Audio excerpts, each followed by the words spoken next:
Well, actually, this is as real as it gets. This is Phoebe Price, and you're listening to the UCW Radio Show.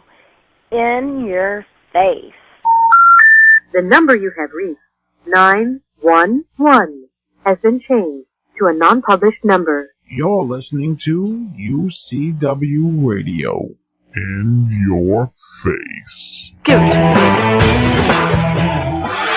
Welcome to the UCW Radio Show.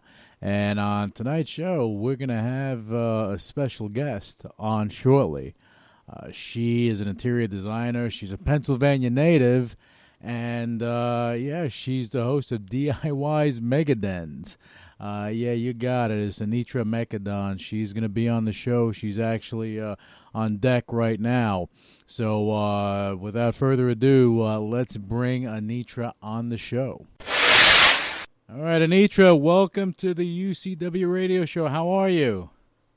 I'm good. Good. I'm excited to be here. What's going on today? We have you on, which is fantastic, and we're going to talk about how you got to this point. You know, our listeners that, I mean, if they're living under a rock, then they probably don't know, but we'll let them know. You're the host of DIY's Megadens. And yes. Yeah, and that's your big thing, and we're going to talk about the show because I mean that's like the basic information about you and Megadens, but I want to kind of dive into how you got there. Well, here's the deal. I've wanted to do this since I was 15, and by this I mean home improvement. I loved watching home improvement shows when I was a kid. I've always been a crafty chick, an artist by nature, creative personality, handy by default, okay? All right. So this has been my dream since I could remember, and it's funny. I went to school for design. I have a background in interior design. I took set design for theater, started building with tools, and I couldn't get enough of them. So that started this whole thing. And, I tried for years. It was like this dream for, a minute people think you're a little crazy. I'm in my 30s, and I finally, the right person sees me at the right time and puts me in front of the right people, all the DIYers, and it just clicked. They loved me, I loved them, and they developed a show around me called Megadon. I think that's awesome, but how did it? I mean, I know the story. Our listeners don't know. I know the story how this kind of like developed. It was like a fluke type of thing. It was a total fluke. I have these really bad dogs that were unruly, and my pet sitter is friends with Victoria from It's Me or the Dog, and she was like, "I am not coming over anymore unless you call Victoria for some help." So we called Victoria. It was like the last show they were casting. They came to look at us. And, I think it was like one of those moments in life where we weren't right for that show. And but through that, I met some great people and told them, they were like, "Hey, you're good on camera. What do you do?" And we started talking. And it's funny because it has nothing to do with It's Me or the Dog. The production company is actually Picture Window Productions that does the show. But I met this great guy, Michael Lucker, and he had some great friends, Susan Satterfield, and we put together a sizzle reel. And it was bizarre because I've got bad dogs, and I end up with a TV show. I've been trying for a TV show since I was 20, and I end up with a show because of the dogs that I absolutely adore for being so bad. Yeah, so, you better adore those dogs. They got you your opening. Yeah, it's crazy, and it's like here I was working with rescue groups. I ended up feeling like a sucker one day doing, we were doing relays, picking up dogs and taking them to veterinarians, and I fell in love with one, and it was like she was the reason we ended up getting the show. Yes, it was my rescue puppy that got me a show. No, that's fantastic. So you're an animal lover without a doubt. Oh gosh, yeah, I'm a loon. I work with rescue groups. I'm always trying to save animals, help animals. I'm one of those. No, Come on. Yeah, but that's good stuff. It's unconditional love. Oh, no, without a doubt. With dogs, forget about it. You know, they'll love you to the end. As long as you return it, you're good.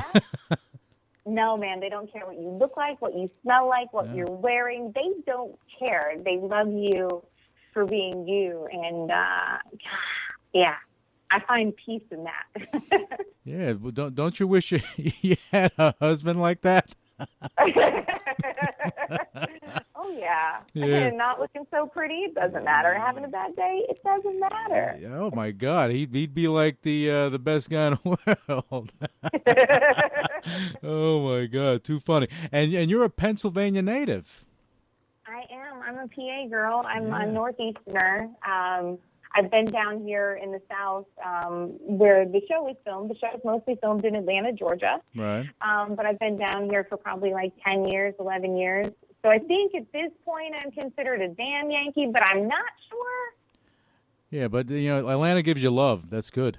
Atlanta, a lot of good things came out of Atlanta. That rescue puppy and a TV show. I am grateful to the ATL. Yeah, you see that? Hot Atlanta. Delivering it to Anitra. All right. Oh, it makes all that traffic we have tolerable. Yeah. Oh, so Atlanta's treating you good, and you've been there, and the way your show is, it has a lot of you incorporated in it, as opposed to it being just a production company kind of dictating what you're going to do. Am I wrong about that?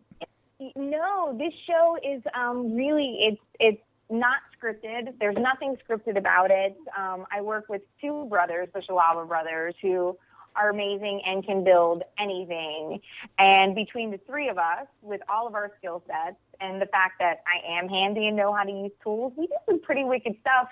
And the production company is awesome about it, and they just let us do our thing. So what you're watching is real. Like, it's really happening. It's really how it goes down. These are our real conversations. And, they just put it together and make it look like magic. Yeah, but you know something, without you being the face of the show, it wouldn't be what it is. Well, it's crazy. It's crazy fun. I'm one of those girls that's always getting into something, okay? Like, I just went and got a tow package and ripped out all the bushes in front of my house. Mm-hmm. I can't sit still. I'm not afraid to tackle anything. There's no such thing as me being a small little girl and a project being too big. I don't play that game. Oh, man, I'm not messing with you. You'll take me out. I get us into some trouble. There are moments where they're like, oh, God, here we go. Here we go. What are you up to now, Anitra? So there's a lot of craziness that happens in the show, but the whole point of it for me is I'm handy by default. I didn't have any money going to school. I still wanted to make things pretty. And, because of that, I really learned how to build and I learned how to make stuff. I learned, and I'm a really big, one of my huge things is furniture rescue. I am all about rescuing furniture and giving it new life. So for me, my goal with this whole show is to inspire people to take on their houses, to take on projects, to not be afraid. I want women using tools. I want them to go big. It's basically go big or go home for me.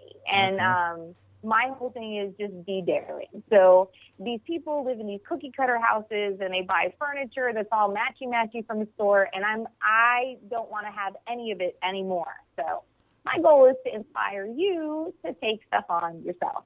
And I think we do that on the show, man. Well, I think you do. I mean, I've seen a few of your episodes, and really, I was impressed. Really impressed, seriously. They're crazy. Yeah.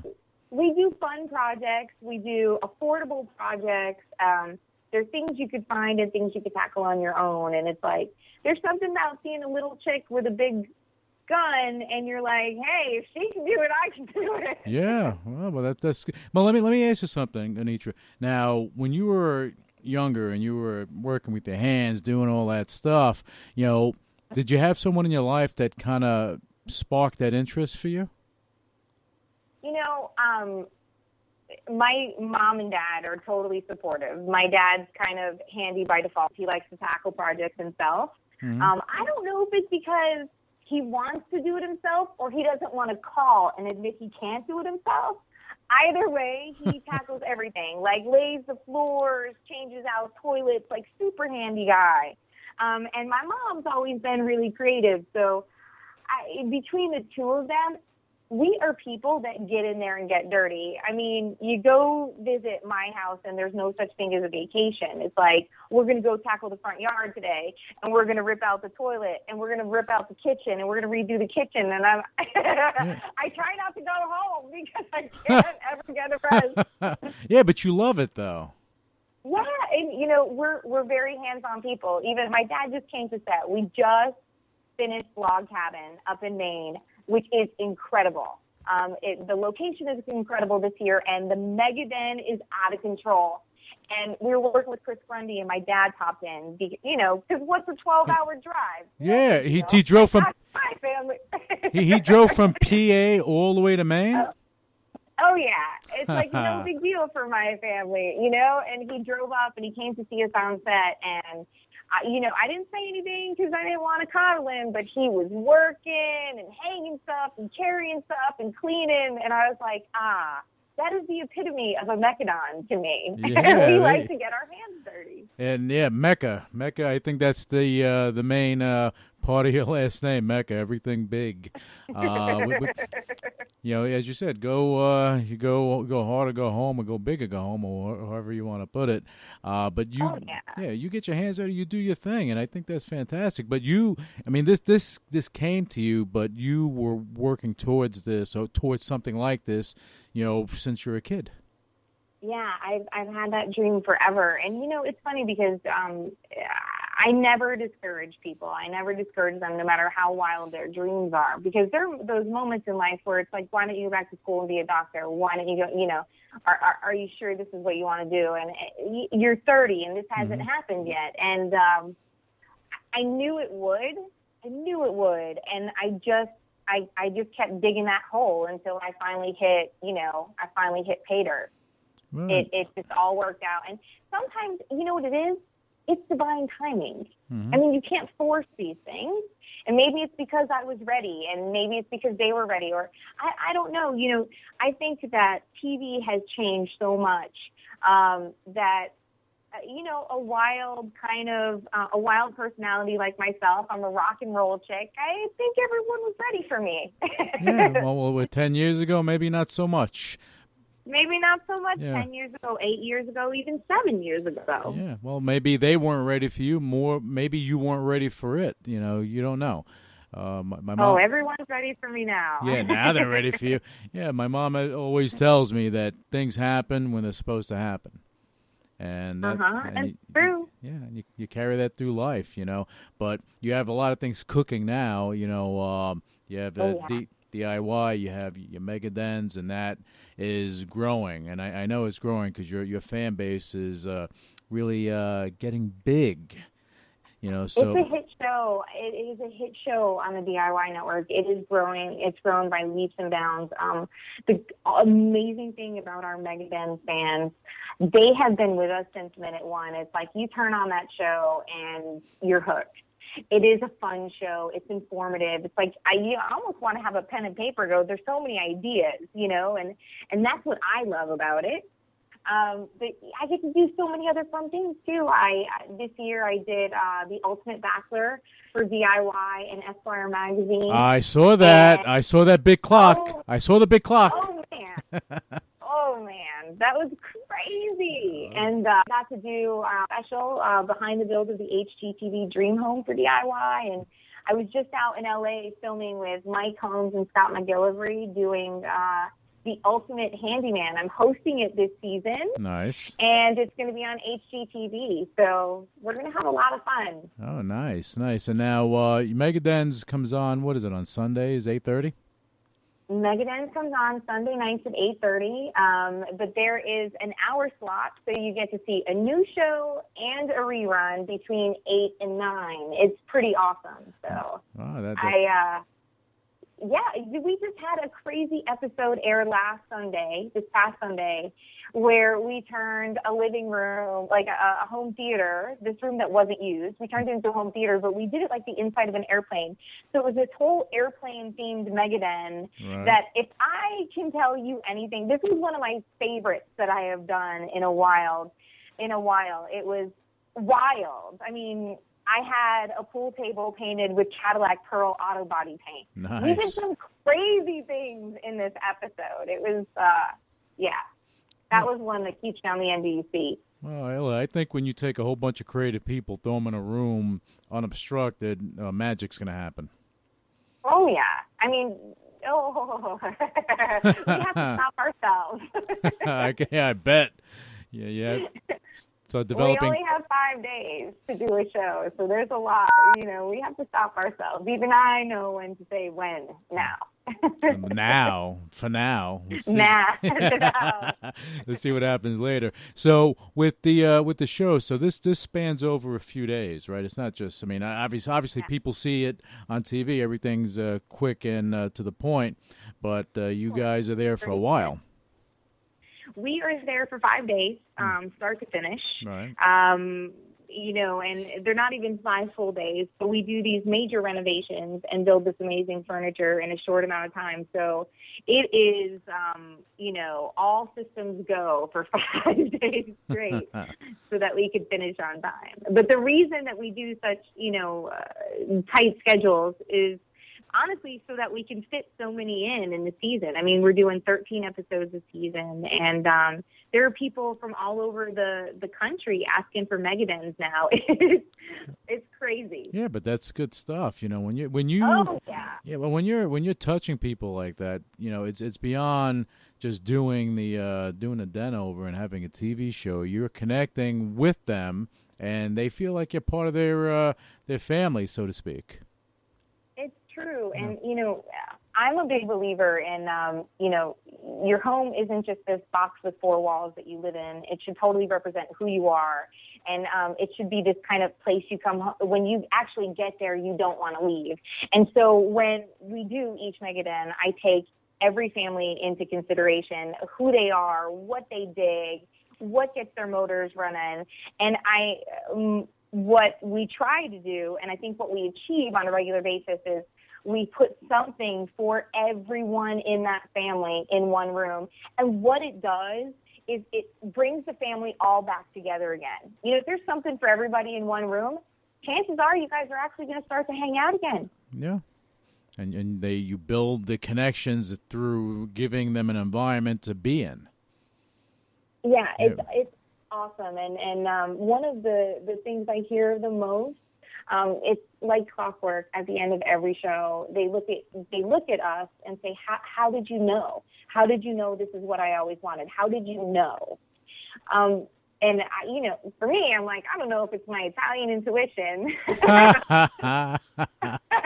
or if I'm just a good listener, but yeah. Well, I think it's the Italian intuition. Yeah, there you go. You gotta, you have that going for you.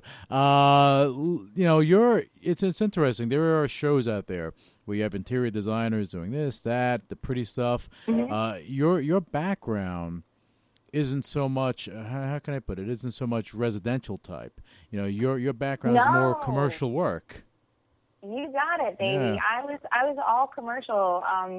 Which I think is what makes doing residential now for Megadon, doing Megadons, makes it so much cooler, because I use materials in a residential space that you don't normally use. I'm a big fan of metal. I can come up with a million different ways to use metal and bring metal into your home, and it's like that all those years of working in restaurants and bars and doing commercial work gave me that edge, because I think differently. I see things differently, and I don't follow any basic trends or any rules. My only rule that I follow is there are no rules. For me, everything's how it feels. So, and working in commercial for so long, I have all of these great connections, and I have, met all of these amazing artists. So, it totally gives me that edge. Yeah, well, when you're doing commercial work, obviously, you become an architect of sorts. And you have to be when you're doing that type of work. That's true. Yeah, so I mean that's a lot different than when you're doing residential. Residential, you'll have an interior designer go and just fabric here, this, that, but you're way beyond that. Yeah, it's the residential thing. I think most people get so neurotic about their home, right? Mm-hmm. That there's a controlling thing that happens. They want to control everything that goes into it and every decision that's made for it. And how we get around that, because it's true, that's how people are with their homes, and it's understandable. But if you don't know what you really want and you don't know how to really explain yourself, then you need somebody like me to come in and decipher it. And the way that we get around it and the way that we come out with an amazing end product each and every time is I take what they say and I read between the lines, and then they are removed from the decisions. So that in turn helps us tremendously, and we're spot on. We know what we're doing. I ask the right questions. Mm-hmm. It's knowing what you love, knowing what somebody loves, and knowing what somebody hates. Right. Is half the battle, and people don't realize that.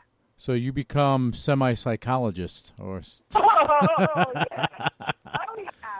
There's a lot of that goes on. Yeah, I can imagine. You have to hold their hands, walk them through it, and let them know it's going to be okay. It will be okay.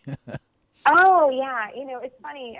People, the biggest thing, they'll go, oh, when you put a color on the wall. But I try and say, a color is only 30% of a room, really. Mm-hmm.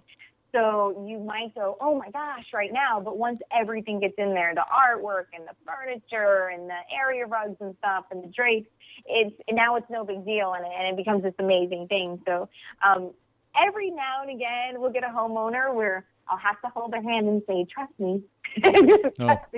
Trust me. Trust me, the paneling needs to go. It has to go. Trust me. Yeah. Yep. And sometimes, everybody, we inherit these things in our homes that aren't always the best to build with. Like, mm-hmm. A basement that has a wild, wonky floor, and you can't afford to go have new concrete poured, so you're stuck getting a rug. Well, rugs are way cooler now than they used to be, so it's nothing to be afraid of. And I think for me, it's knowing how to make those decisions, mm-hmm. and knowing how to spend people's money appropriately, and also being able to say, trust me. Yeah. Trust me. Well, you have an eye for it, obviously. You have a show, so and you know how to work within budget constraints. And I'm good on a dime. Yeah, I am good with the budget. I can't lie to you. I'm also, I eat, breathe, and sleep this stuff. I can't help myself. I mean, today, once I was done shopping for the show, I ended up ripping out my whole front of my house. Nice. So, my garage looks like Sanford and Son. I have to keep my cars parked outside because I'm always coming across great pieces of furniture that I could be something amazing. And so I'm telling you, let me tell you something. Yeah, but as long as your house doesn't become an episode of Hoarders, then you're okay. Oh no, it's all great pieces of furniture that are that are waiting to have a new lease on life for me to do something funky too. So but that's good stuff, because it allows you to be very much so creative. And I mean, you have a piece of furniture that instead of it getting thrown out, you're giving it a new life. You're reinventing it, so to speak, and putting it into a home that it'll be loved and hugged and everything else. Oh yeah. It's I'm also the handy chick. So it's like I come home and the faucet's leaking, or there's something wrong, I have to rip out the bathroom, or hey, this is broken, and I'm going I'm so busy doing Mecadons, I might actually need to hire a handyman to fix my own house at this point. Oh my God. Are you the type that when you go to a friend's house, they invite you over just so you can fix a thing or two? Oh yeah, actually, I am fair game for all discussions now. So it's people tell me all about their homes and what they're doing to it, which I love. But yeah, there are moments where you go, and that's why I'm here. It's not my charm. You invite me over. Yeah, we just need a little input. That's all, Anitra. A little input. Now, yeah. So now let's talk about. We were talking about DIY. We're going to get back to DIY in a second and Mecadons. I want to talk about your plum avocado. What is up with that? Plum avocado was my design business that I started years ago, and it was, to me, one of those things, because I refinish furniture, because I'm an artist, because I do custom jewelry. It was one of those names where it could be so many things. So that's why I chose it. And it has a cute little hippie vibe to it. I mean, come on. Yeah, I liked it. I saw the name. I said, actually, it's pretty cool. And I got hungry, but I didn't eat yet. So. But no. So yeah, it is my design business. Right now, I currently only have time to strictly do Mecadons, but I'm always, looking forward to taking on that new project, that new crazy thing. We're averaging about 30 homes, probably about 30 homes a year. We're averaging, wow. Plus I'm doing other shows in between. So, yeah. Wow, the 30 homes a year. That's you're like a contractor for real. We are, and we do real construction. We rip out walls. We build walls. It's not just about making pretty furniture. Mm-hmm. For me, it's about making the home better and increasing the value in people's homes. I'm always keeping that in the back of my mind once we tackle something. So yeah. let me be careful if we come over. Yeah, exactly. Invite Anitra over. Watch out. But it's positive stuff. Positive. Now let me ask you a question on Mecadons. Okay, mm-hmm. What was Beyond the Clock thing and the Bachelor Pad, which I liked, and that place was amazing. But what was to date your greatest accomplishment with a family and their Mecadon? I have some favorites. But I'd say the one that's always just like lurking in my brain is, last season we did a backyard drive-in movie theater.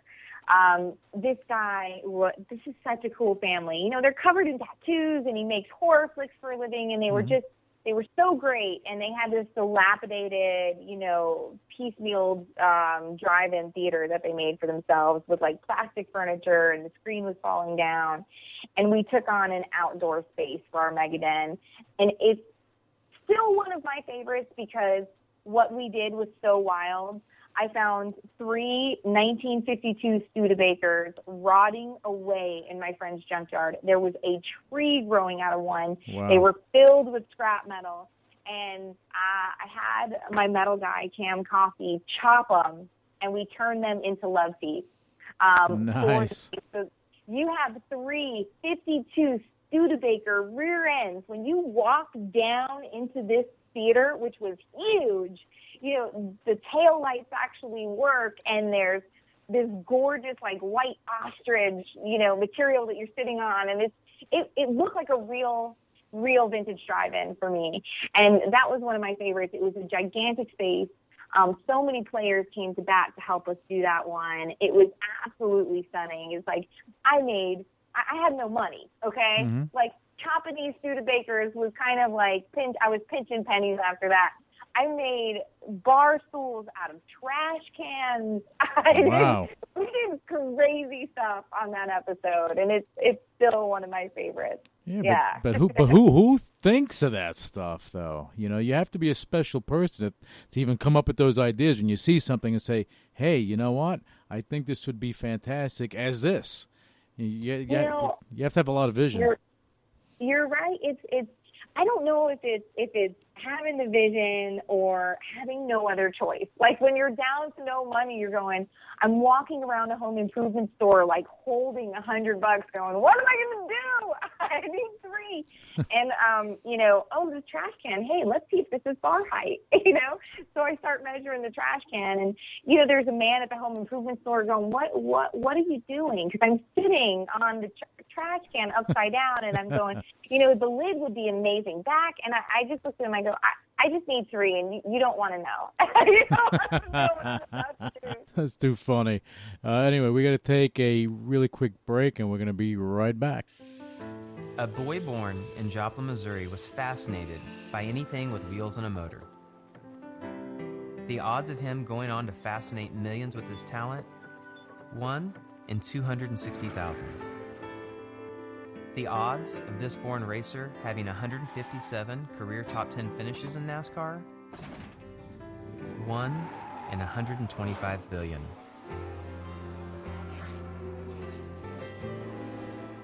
The odds of him winning both the Daytona 500 and the Brickyard 400 in the same year? 1 in 195 million.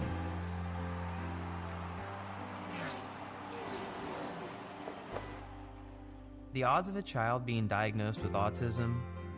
1 in 110. I'm NASCAR driver Jamie McMurray, and my niece has autism. Learn more at autismspeaks.org/signs. Hey, you want to see something cool? Check this out. My name's Anitra, and I'm going to rock your world.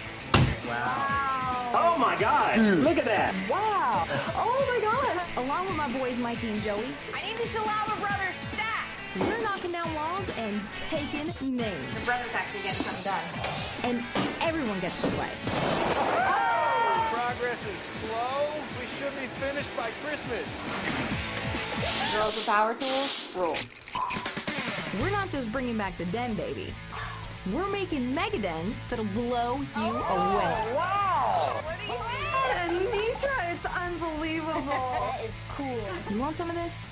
Facial recognition, motion activating. They're gonna wet their pants. This may be the coolest room I have ever seen. Because life is too short to live without a Megadon.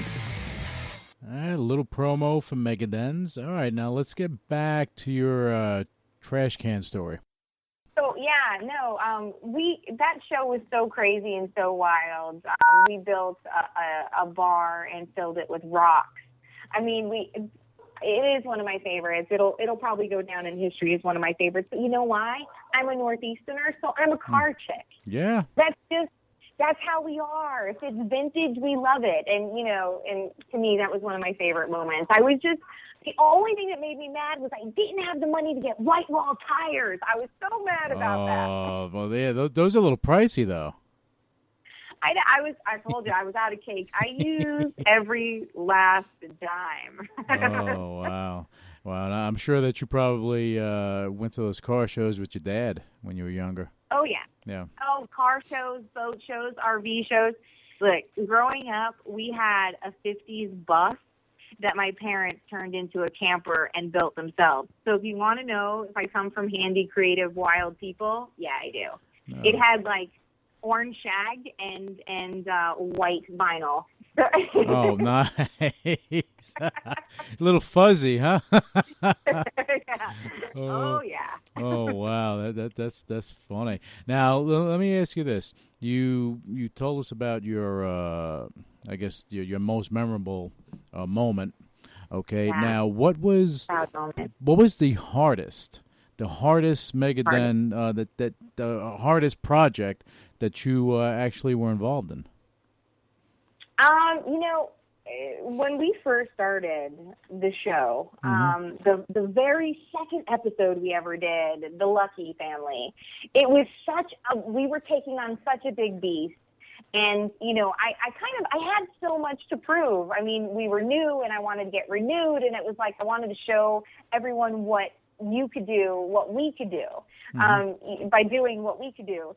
And we took on so many projects in that episode that I really thought it was never going to end. And we were revealing, no lie, Friday night in the pouring rain. It was midnight when we were doing that reveal. Oh, wow. And, we had just finished by the hair of our chinny chin chins. It was 1,000 degrees in the house. It was soaking wet and muddy outside. We were carrying furniture in. We were trying to get that wine cellar finished. Definitely one of our hardest moments.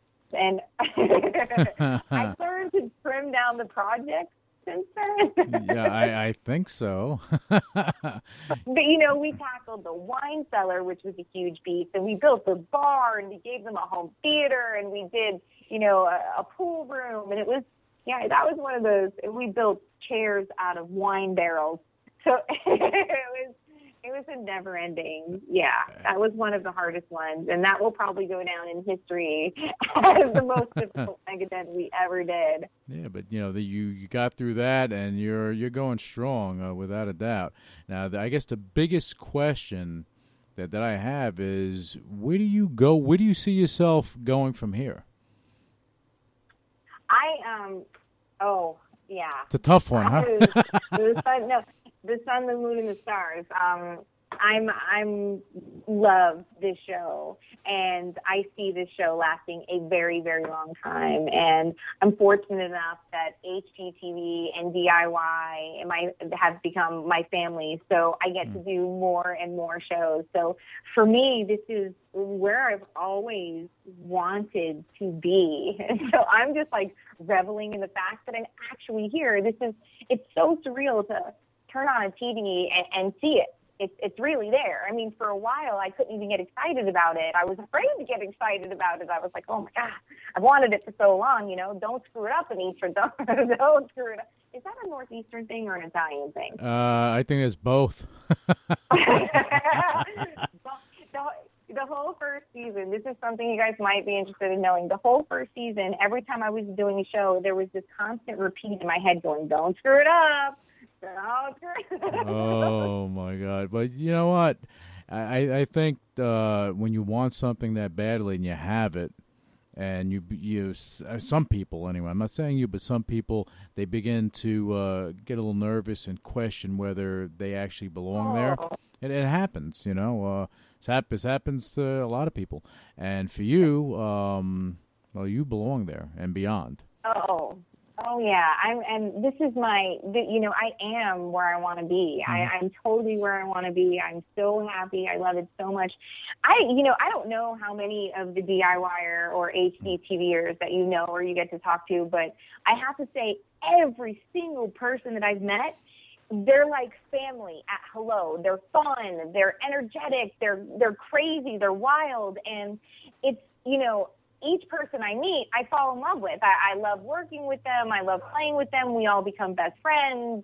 Everyone's calling each other up. Everyone's promoting each other's shows. So it's hands down the coolest network to ever work for. Yeah. I love it. Love it, love it, love it. No, but that's cool stuff. Now, on HDTV, you said you had another show on there?